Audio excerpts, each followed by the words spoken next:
बहुत समय पहले की बात है। वृंदावन में श्री बांके बिहारी जी के मंदिर में रोज पुजारी जी बड़े भाव से सेवा करते थे।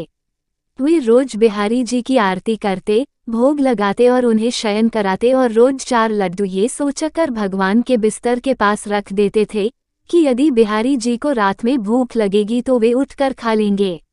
और हमेशा जब वे सुबह मंदिर के पट खोलते तो भगवान के बिस्तर पर प्रसाद बिखरा मिलता था। ये देखकर उनको मन ही मन प्रसन्नता होती और रोज इसी भाव से वे श्री बांके बिहारी जी की भक्ति करते। लेकिन एक दिन बिहारी जी को शयन कराने के बाद वे 4 लड्डू रखना भूल गए। उन्होंने पट बंद किए और चले गए। रात में करीब 1-2 बजे जिस दुकान से वे बूंदी के लड्डू लाते थे, उन बाबा की दुकान खुली थी। वे घर जाने ही वाले थे तभी एक छोटा सा बालक आया और बोला, बाबा मुझे बूंदी के लड्डू चाहिए। बाबा ने कहा, लाला लड्डू तो सारे खत्म हो गए, अब तो मैं दुकान बंद करने जा रहा हूँ। उस छोटे से बालक ने बोला, आप अंदर जाकर देखो, आपके पास 4 लड्डू रखे हैं।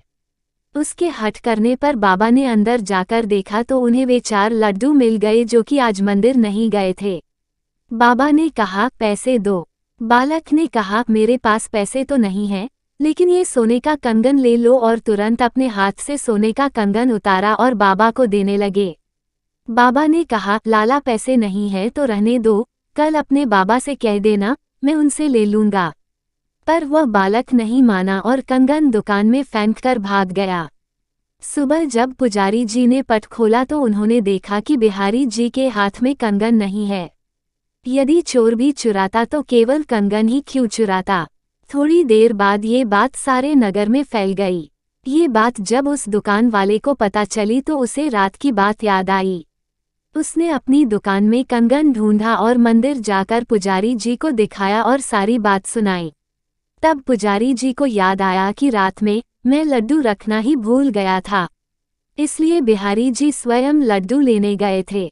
कहानी का तात्पर्य यह है कि यदि श्री बांके बिहारी जी की भक्ति में भक्त कोई सेवा भूल भी जाता है तो भगवान अपनी तरफ से स्वयं पूरा कर लेते हैं। ऐसे हैं हमारे श्री बांके बिहारी जी। बोले श्री बांके बिहारी जी की जय। आशा करती हूँगी कि आपको ये कहानी पसंद आई होगी। इस कहानी पर आपकी क्या राय है कमेंट करके जरूर बताइए। कहानी पसंद आई हो तो लाइक और शेयर करना बिल्कुल ना भूलिए। चैनल पर नए हो तो चैनल को सब्सक्राइब जरूर कीजिए। कहानी सुनने के लिए आपका बहुत बहुत धन्यवाद।